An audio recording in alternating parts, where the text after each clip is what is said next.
السلام علیکم ناظرین، میں ہوں آپ ہوسٹ ڈاکٹر نوید. آئیے آپ کی ملاقات کرواتے ہیں ڈاکٹر مقصود خان راجہ صاحب کے ساتھ، جو کہ ریٹائرڈ ہیں ڈاکٹر، فارن سروس وزارت صحت سعودی عربیہ سے. اور ان سے ملتے ہیں اور سب سے پہلے ان سے یہ پوچھتے ہیں کہ امن کے حوالے سے حکومت پاکستان کو ایسے کیا اقدامات کرنے چاہیے کہ ہمارے ملک میں امن ہو جائے. اور دوسرا ہے کہ اس وقت جہاں بھی آپ دیکھیں مسلمان ہی پس رہا ہے، آخر اس کی کیا وجہ ہے. تیسرا کچھ انکم ٹیکس کے حوالے سے کچھ آنے والی حکومت کو کیا میسج کنوے کرنا چاہتے ہیں. آئیے آپ کی ملاقات کرواتے ہیں ڈاکٹر مقصود خان راجہ صاحب کے ساتھ. السلام علیکم سر. جی وعلیکم السلام. سر کیسے ہیں آپ؟ ٹھیک ہیں جی ٹھیک ٹھاک. سر، سب سے پہلے یہ ہے کہ امن کے حوالے سے ہماری حکومت پاکستان اور ہماری پاک آرمی کو کیا اقدامات کرنے چاہیے کہ جس میں کہ ہمارے ملک میں امن اور ہماری معاشی حالت بہتر ہو جائے. لاسٹ ٹائم حکومت پاکستان کی رپورٹ تھی کہ 75% اس میں کمی آئی ہے، لیکن 25% بھی اگر بچے جو پچھلے ہفتے ویک دیکھ لیں آپ، اس میں دہشت گردی کی ایک نئی لہر توڑی ہے. جی جی اس میں ہماری پاک آرمی کو اور ہماری حکومت پاکستان کو، اس وقت تو نگران حکومت ہے جو بھی چل رہی ہے، الیکشن کروانے کے لیے آئی ہے، اس کو آپ کیا کہنا چاہیں گے کہ یہ کس طرح ختم ہو، خاص طور پہ ہماری پاک آرمی کو؟ بسم اللہ الرحمن الرحیم. Thank you very much. میں یہ سجیسٹ کروں گا کہ پاک آرمی بہت کام کر رہی ہیں اور اس ملک کے امن میں ان کا بڑا ہے. پچھلی حکومت نے بھی اچھا کام کیا ہے. اس سے پہلے کافی دہشت گردی تھی، لیکن اب دہشت گردی کم ہو گئی ہے. اصل میں لوکل لیولز پہ، بلدیات کے لیولز پہ، ہر محلے، ہر سیکٹر، ہر جگہ نا کوئی ایسے 2-2 4-4 آدمی اگر گورنمنٹ فکس کر دے کہ جو مطلب ہے انڈر گراؤنڈ یا انڈر کور وہ دیکھتے رہیں کہ اس علاقے میں کیا ہو رہا ہے، and they should report to the municipal committee یا جو کچھ بھی ہے، ایک نیٹ ورک لوکل تھانے یا لوکل تھانےز کو ان کو کریں. تو میرا خیال ہے اس سے زیادہ فائدہ ہوگا، کیونکہ ہم بے خبری میں مارے جاتے ہیں. کیونکہ پناہ تو ہم لوگ ہی دیتے ہیں نا. ہاں جی، پناہ دینے والے بھی ادھر ہیں. اس سے یہ ہوگا کہ کم سے کم ہمیں انٹیلیجنس تھوڑی بڑھانی چاہیے، آئی بی ایم کا لیول. اور بجائے اس کے کہ کوئی سیاسی لوگوں کے پیچھے یا ان کی جاسوسیاں کریں، ان کو چاہیے کہ عوام کے اندر گھل مل کے ایک عوامی آدمی ہو جو کہ سیکیورٹی اور خیال رکھتا ہو محلے میں اور یا کسی سیکٹر میں. ایسا نیٹ ورک بنایا جائے جو انڈر گراؤنڈ خبر دے دے کہ فلانی جگہ مشکوک چیزیں ہیں، تھانے کو دے، کس کو دے. یہ میرا. اب تو جتنے بھی کرایہ دار ہیں تھانوں نے بھی کہ جب تک وہ فارم فل اپ نہیں کریں گے جی تو اس طرح کا وہ کرایہ دار، کیونکہ وہی کرایہ دار جو ہوتے ہیں وہ سہولت کار کے روپ میں بن جاتے ہیں. تو وہ تھانوں نے یہ نظام اچھا کیا ہے. یہ بڑا اچھا نظام ہے. جی یعنی ایک فارم ہے جس میں فل کر کے دینا پڑتا ہے کون ہے یہاں پر، لوکل ہے، فارنر ہے. تو آئی اپریشیٹ دس. اس کو زیادہ مضبوط بنایا جائے. عام جو دہشت گرد ہیں یا اس قسم کے نیگیٹو لوگ ہیں وہ پولیس یا آرمی کو دیکھ کے وہ چھپ جاتے ہیں، لیکن ہمیں انہی کے بھیس میں رہ کے کچھ آدمی ایسی نیٹ ورک ٹیم بنانی چاہیے کہ جو ان میں گھسے رہیں لیکن ہمیں انفارمیشن دے دیں کہ یہ دہشت گرد وہاں ہے. جی سر، آپ نے بہت اچھا سعودی عرب میں گزارا. جی جی ٹھیک ہے، پاکستان آپ شہری ہیں، جی جی. تو یہاں اور وہاں کا آپ کیا اس میں ڈفرینس کرتے ہیں؟ وہاں پہ آبادی سعودی عرب کی خاص طور پہ لا اینڈ آرڈر کی بات جی کر رہا جی ہوں. میں پوری آپ کو بتاتا ہوں. وہاں آبادی اتنی نہیں ہے لوکل سعودیز کی، اور وہاں کی انٹیلیجنس بہت تگڑی ہے. یعنی ان کی آرمی کم ہے اور انٹیلیجنس زیادہ ہے. تو اس وجہ سے ان کو شروع میں ہی پتہ چل جاتا ہے کہ کہاں ہے کیا ہے. اور نمبر 2، سزائیں بہت سخت ہیں. میں نے خود 2-3 مرڈررز کو، یعنی جب ڈیتھ سینٹینس ہوئی تو مجھے جانا پڑا as a doctor to certify that. تو سزائیں بہت سخت ہیں.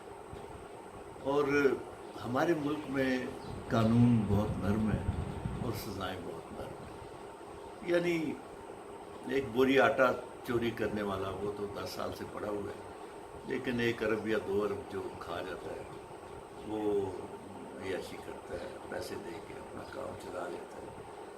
ان the police, in the judiciary, in the bureaucratic set up وہ ہمارا نہیں ہے کلین. وہاں پر ایک قاضی سسٹم ہے جو شریعہ لا پہ چلتا ہے. چور کے ہاتھ میں نے کاٹتے ہوئے دیکھا ہے. اور میرا خیال ہے ہماری نیشن ٹھیک ہے، ایڈوانسڈ ہے، ایٹم بم بنا لیا ہم نے، ایجوکیٹڈ ہے، لیکن جو نیشن 80% 70% ان ایجوکیٹڈ ہے یا اتنا لیول نہیں ہے، سزائیں تھوڑی سخت ہونی چاہیے. اس سخت سزاؤں کا یہ فائدہ ہوگا کہ چونکہ سوسائٹی کا ابھی وہ برین نہیں آیا جو برٹن میں یا یورپ میں آگے پیچھے ہے کہ کچھ دیکھ سکیں. اگر سزائیں تھوڑی سخت ہو جائیں، اور بلکہ میں کہوں گا کہ سر عام بھی کسی کو دیا جائے، جیسے زینب مرڈر کیس بچی والا جی، ابھی تک وہ عمران صاحب اندر ہی پڑے ہیں، ابھی اندر پڑے ہیں، کوئی ان کا سزا کچھ نہیں. اس ہوا. کے بعد واقعات بہت سارے ہو گئے. بہت سارے ہو گئے. تو ہمیں جو نیشنل لیول ہے اس پہ یعنی لوگوں کے مزاج کے مطابق ایسی سخت سزائیں دیں. جنرل ضیاء الحق صاحب نے ایک دیا تھا سر عام پھانسی دی تھی، ایک بچے کے ساتھ زیادتی ہوئی تھی باغبان پورے میں، اور اس کے بعد کافی حالات جی بہتر ہو گیا. تو یہ میں سجیسٹ کروں گا. اصل میں نہیں، یہ ہمارے جو سیاستدان ہوتے ہیں نا، یہ اپنے کے لیے تو قومی اسمبلی میں بل پیش ہو جاتا ہے، ہاں جی. ٹھیک ہے نا، اس کے لیے 18ویں ترمیم کے لیے ادر کوئی بھی لینا چاہتے ہیں وہ سہولیات، لیکن جس کے لیے قانون پاس ہونا چاہیے وہ ہم لوگ کرتے ہیں. جی وہ نہیں کرتے. لیکن نا جی زینب بچی کا آپ دیکھ لیں کہ زینب بچی کا اگر وہ عمران نامی شخص سارا پروو ہو گیا کہ وہ مجرم ہے، اگر وہ مجرم ثابت ہو گیا تو اسے سر عام پھانسی لگا دینی چاہیے، تاکہ ادر لوگوں کو کم از کم یہ ہونا چاہیے کہ یار اگر ہم لوگ ایسا کریں گے تو ہماری سزا بھی یہی ہے. بالکل. اور ڈیلے بہت ہوتا ہے، تاخیر، جسٹس ڈیلیڈ جی. جسٹس وہ نقصان دہ ہوتا ہے. وہ نقصان دہ ہوتا ہے، لوگ بھول جاتے ہیں. یعنی ود ان 1 month ان کو کر دینا چاہیے. صحیح. اور اس کے علاوہ بھی فیصل آباد میں ایسے واقعات ہو رہے ہیں، بہت سارے ہو رہے ہیں. تو ان کو یہ سر عام کرنا چاہیے، کیونکہ ہمارا وہ لیول وہ ہے کہ اف وی ڈو دس بہت کچھ اچھا ہو جائے. خاص طور پہ دیکھیں نا، وہ پچھلے دنوں امریکہ میں ہماری بچی کراچی کی سبیکا شیخ پڑھنے کے لیے وہاں پہ گئی. ہاں جی. وہاں پہ دہشت گردی ہوگی، 14 آدمی جو ہے نا، 12-14 آدمی بیچاری وہ مارے گئے. ماری گئی. ٹھیک ہے نا، میں اس کے گھر بھی گیا ہوں، سبیکا شیخ کے گھر. اچھا. ٹھیک ہے، لیکن حالات ایسے ہیں کہ وہ ممالک، امریکہ، اس کو ہم ٹیررسٹ نہیں کہتے.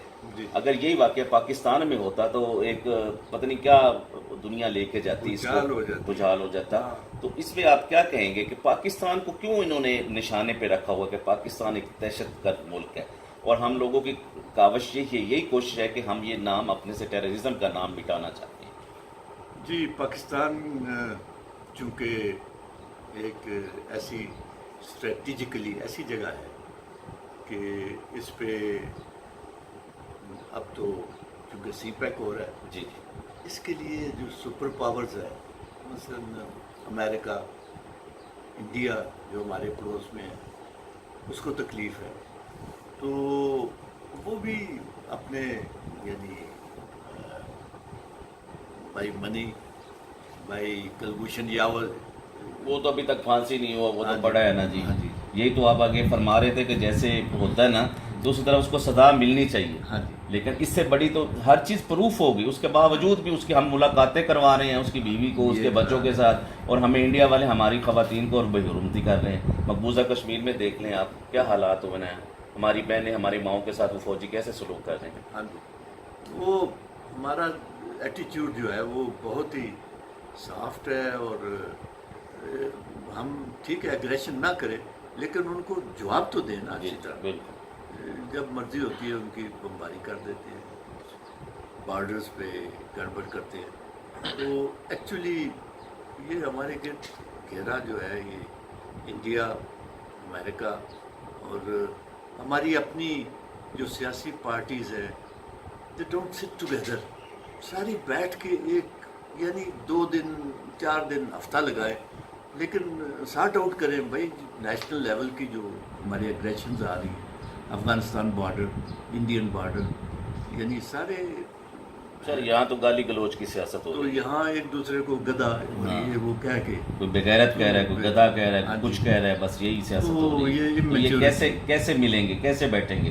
یہ ملک کے لیے تو پھر نہیں کام کر سکتے نا، ملک کے لیے تو ایک پلیٹ فارم پہ آنا ضروری ہے۔ بالکل ایک پلیٹ فارم پہ آپ آپس میں ڈفرینس رکھیں، لیکن جو نیشنل ایشوز ہیں ہاں جی، اس پہ اکٹھے ہو جائیں، اس پہ سارے اکٹھے ہو کے، اور ہماری فوج، ہماری عدلیہ، ہمارے سیاستدان، ہمارے بیوروکریٹس، بالکل جتنے بھی لوگ ہیں ان کو ایک پلیٹ فارم پہ جمع ہونا چاہیے، میں آپ خاص سے طور یہی پہ کرتا ہوں۔ نیشنل ایشو کے معاملے میں۔ لاسٹ پہ ڈاکٹر صاحب کہ آنے والی حکومت کو آپ کیا میسج کنوے کرنا چاہتے ہیں؟ پچھلے جتنے بھی 47 سے لے کے اب تک ٹرنور ہوئے ہیں، گزر کے ہیں، ہر آدمی نے جو چاہا ہے اس نے وہ ہی کی ہے، یہ آپ کو بھی معلوم ہے اور ہر پوری دنیا کو معلوم ہے۔ جی جی لیکن اب جو اس وقت حالات ہیں پاکستان کے حالات بہت کرائسس میں ہیں، جی بالکل۔ خاص طور پہ ہماری معاشی جو حالت ہے، آنے والی حکومت جو بھی بنے اس کے لیے ایک ٹف ٹائم ہے، لیکن اس کو کیا آپ میسج کنوے کرنا چاہتے ہیں؟ اس کو یہ میسج ہے کہ ہماری قوم، یہ اسٹیٹسٹکس ہے کہ دنیا میں